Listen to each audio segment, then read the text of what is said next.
Hey y'all, it's Amanda. Welcome back to my channel. Today I'm going to go over with you all the ways that you can speed up and more efficiently breed your Pokemon for competitive VGCs. So stick around. Okay, so obviously the first question is which Pokemon can breed. So Pokemon can breed with each other if they share an egg group and they're opposite genders. So Pokemon in the same egg group, one male and one female, can breed together. And the egg that's produced from that breeding will always be the same species as the female parent. Or you can just use a Ditto to pair with a Pokemon of any gender, and then the babies will always be the non-Ditto Pokemon.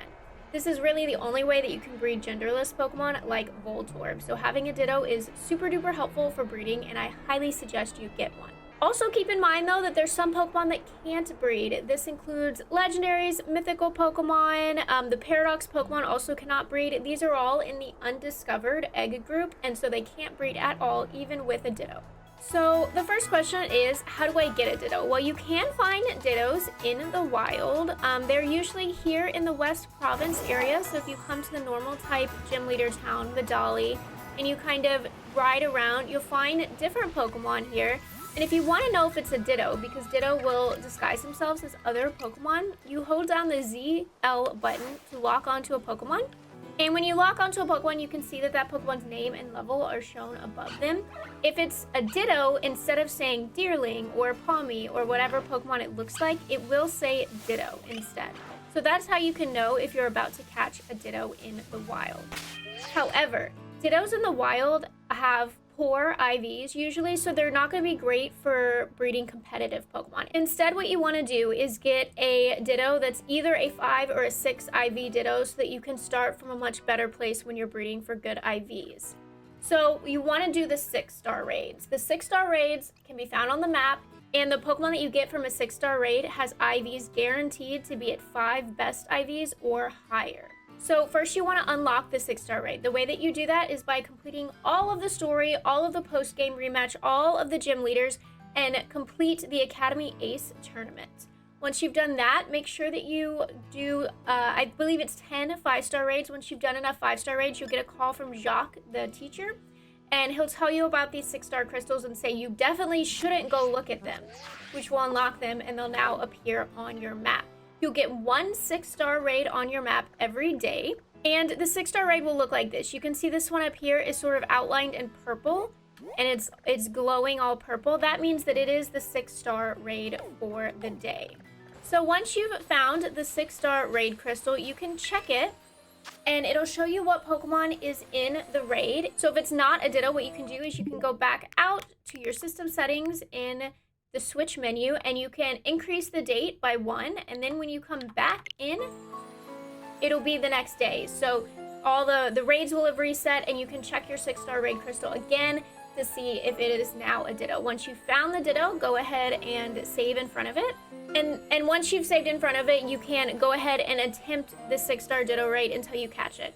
Once you've caught it, it will have at least 5 IVs. It is very rare to get a 6 IV Ditto raid. If you want to, you can reset and try to get that 6 IV Ditto, but I would suggest going ahead and just getting the 5 IV to start with, and then you can continue looking for a 6 IV if you need to. Also keep in mind that your breeding efficiency will be really improved if you have a Ditto of each nature. Even if these Dittos have really garbage IVs, what you can do, and I'll talk about this later, is you can breed down a child Pokemon that has the nature you want, and then you can continue breeding for IVs knowing that you've already got the nature set, and you can save money on not buying that nature mint. So how do you get Pokemon eggs in Pokemon Scarlet and Violet? In these games, there's no daycare where you leave 2 Pokemon to generate eggs. Instead, you can find eggs while you're on a picnic. So make sure that you have 2 compatible Pokemon in your party. It's usually easiest if you have only those 2 to be sure that all the eggs that are generated are the species that you want. And go ahead and set up a picnic. Once you've set up a picnic, all you have to do is just wait. Eventually,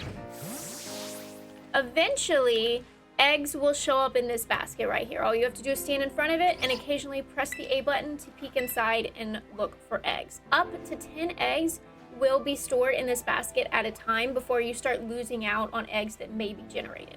Now, you can increase the spawn rate of eggs if you eat a meal with the egg power bonus. So you can buy these meals from restaurants around Paldea, and you can also make sandwiches with the egg power as well during the picnic. So if you click on the table right there, it'll tell you it's picnic set. What do you want to do? We can make a sandwich. And make sure that we're either using a recipe like the jam sandwich or using creative mode and make sure that we're using ingredients that will increase egg power. So I haven't unlocked very many recipes yet, but the jam sandwich will get you a level 1 egg power, which will increase the spawn rate of eggs. You can get up to level 3 egg power, but really level 2 is the sweet spot because the increase in spawn rate from level 2 to level 3 is not worth using the extra rare items that it will take to get your egg power that high. Okay, so now we know how to create eggs. How do we hatch eggs? Well, it's just the same as it was in previous games. You'll put them in your party.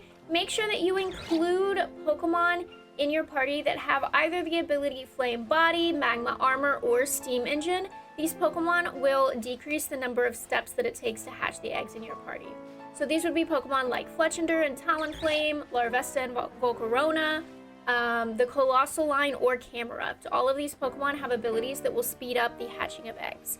So you put all of those eggs in your party, your one fire-type Pokemon with that great ability, and then you just start walking around. You can also ride your Rhydon Pokemon, Koraidon or Miraidon, and this will also speed up the hatch time. Okay, so I've started breeding my Pokemon, I've created eggs, but I really want to maximize the efficiency of creating, good Pokemon and doing this as quickly as possible because I don't have a lot of time to create my competitive teams. Well, in this case, you want to make sure that you're using parents with the best IVs possible. So remember, we're breeding for IVs and nature primarily, although we can also breed for abilities. So the first thing that you probably want to do is breed for nature. So once you get either a Ditto or a child with the nature that you are looking for on your eventual Pokemon, you want to have that Pokemon hold an Everstone while it breeds. If a parent holds an Everstone, then the child Pokemon will always have the same nature as the parent. Keep in mind that if you've used a mint to change the stats of a Pokemon to match a particular nature, that new nature will not breed down to the children. The Pokemon will retain its previous nature, and only the stats of the Pokemon will be changed to emulate as if it had the nature that you gave it the mint for. And when we're breeding for IVs, we want to make sure that our children have the best shot possible of having good IVs. So again, remember, you get that Ditto with 5 or 6 IVs. As you can see, I have not gotten one yet. I have a 4 IV Ditto at best. So you'll want to give either the Ditto or the other parent's Pokemon a Destiny Knot. It does not matter which parent holds the Destiny Knot. How it works is from the parent's 12 collective base stats. So each parent has 6 stats. So both of them together have 12 stats. If one parent is holding a Destiny Knot, the child will inherit 5 of its 6 IVs randomly from one of its 2 parents. So what this means is you'll want to breed for IVs in stages. For example, let's say I'm breeding with this 4 IV Ditto, and I want a child Volcarona or Larvesta that has 5 out of 6 IVs because it is a special attacker, so it does not need a best attack stat. In fact, if I was being optimal, it would have a no good attack stat because special attackers are not using that stat, and that would reduce damage taken from confusion and from the move Foul Play.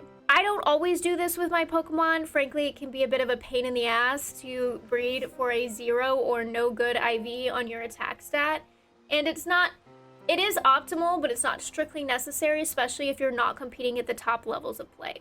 So sometimes I will not breed for that no good attack stat and instead just let it be whatever it is, knowing that it does not need to be best.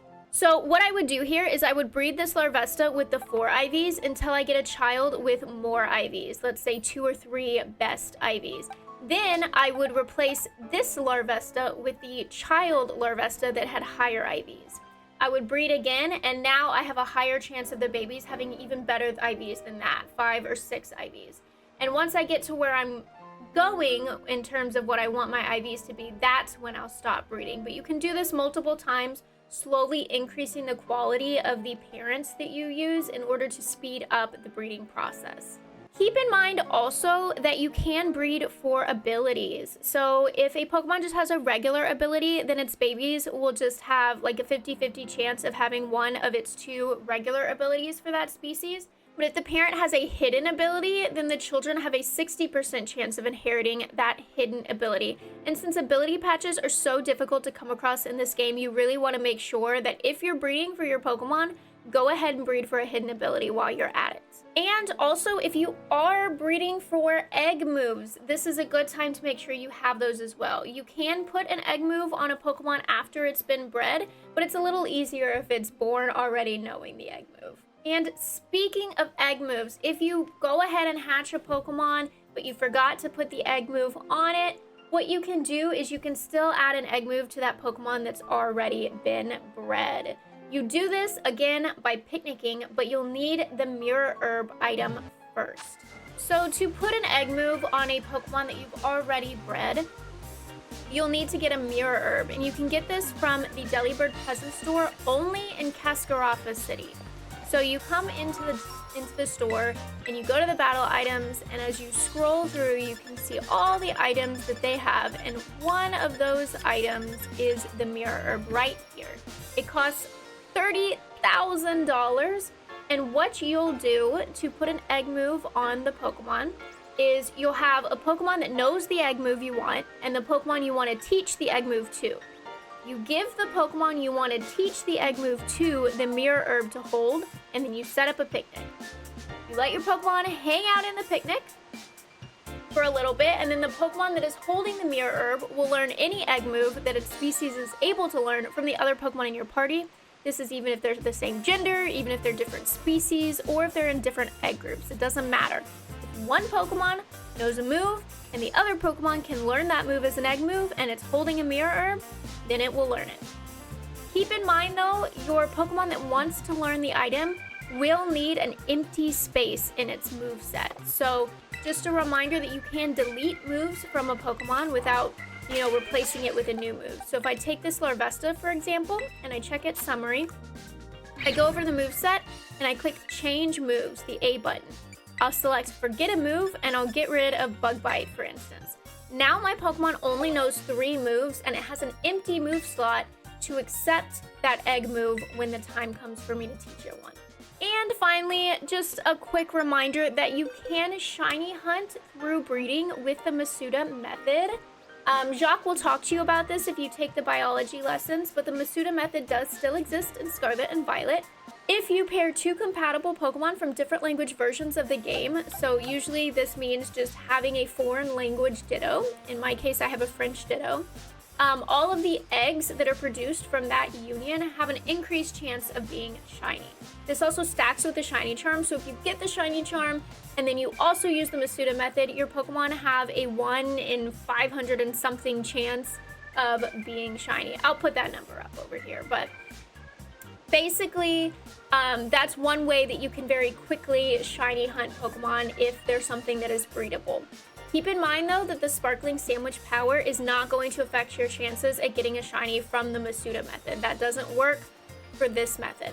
So that was just a quick guide for how you can get started breeding for competitive VGC. Let me know in the comments down below if you have any other tips or tricks, any other questions. I will be sure to respond down there. And as always, if you want to see more videos like this, make sure to like the video and subscribe to the channel to see more. I'll see y'all later.